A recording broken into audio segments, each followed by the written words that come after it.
आज हम लोग यूपी जीके को देखेंगे। प्रश्नों के माध्यम से टॉपिक को कवर करने की कोशिश करेंगे, जिसमें पहला प्रश्न है कि निम्न में से कौन सा शहर गंगा के दाहिने किनारे पर स्थित नहीं है। विकल्प ए है प्रयागराज, बी है हरिद्वार, सी है बनारस, डी है कानपुर। तो इसका सही आंसर है विकल्प सी बनारस।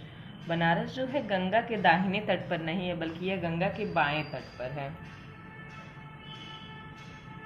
गंगा के बाएं तट पर है। और बनारस एक ऐसा शहर है जो दुनिया का सबसे पुराना जीवित शहर है। बनारस की बात की जाए तो यह सबसे पुराने जीवित शहरों में से है, सबसे पुराना जीवित शहर है। और 3000 से अधिक वर्षों तक 3000 वर्षों से भी अधिक समय से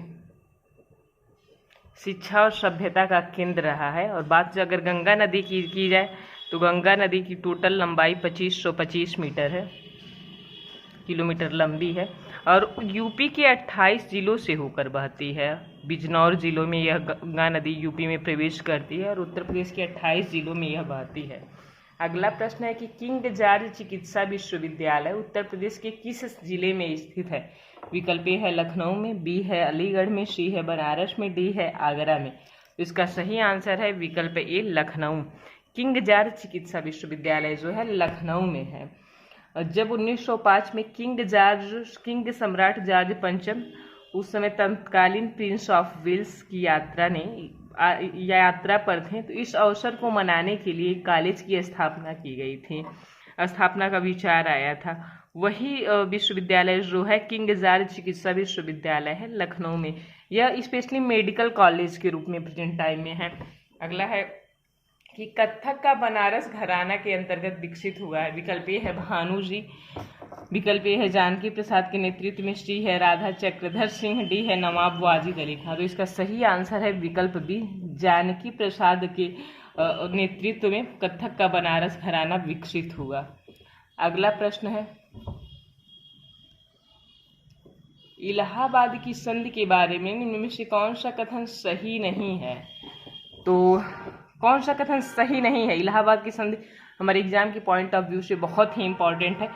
तो इस पर वर्ष 1765 में हस्ताक्षर किए गए, यानी इलाहाबाद की संधि पर सिग्नेचर कब हुआ? 1765 ईस्वी में हुआ, जो कि बिल्कुल सही है। 2 बार इलाहाबाद की संधि हुई थी। एक बार हुआ था 12 अगस्त 1765 को, फिर 4 दिन बाद 16 अगस्त को।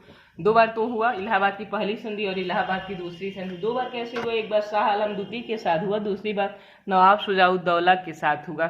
इस पे हम लोग एक विस्तृत वीडियो देखेंगे इलाहाबाद संधि को लेकर के। अगला है मुगल सम्राट ने एक फरमान द्वारा ईस्ट इंडिया कंपनी को बंगाल, बिहार और उड़ीसा की दीवानी औपचारिक रूप से अनुदत्त कर दी, जो कि बिल्कुल सही है। अगला है कि 50 लाख रुपए के भुगतान पर अवध के नवाब को लौटा दिया गया, ये भी सही है। अगला है बनारस तथा आसपास का इलाका अवध से अलग कर शाह आलम द्वितीय को सौंप दिया गया।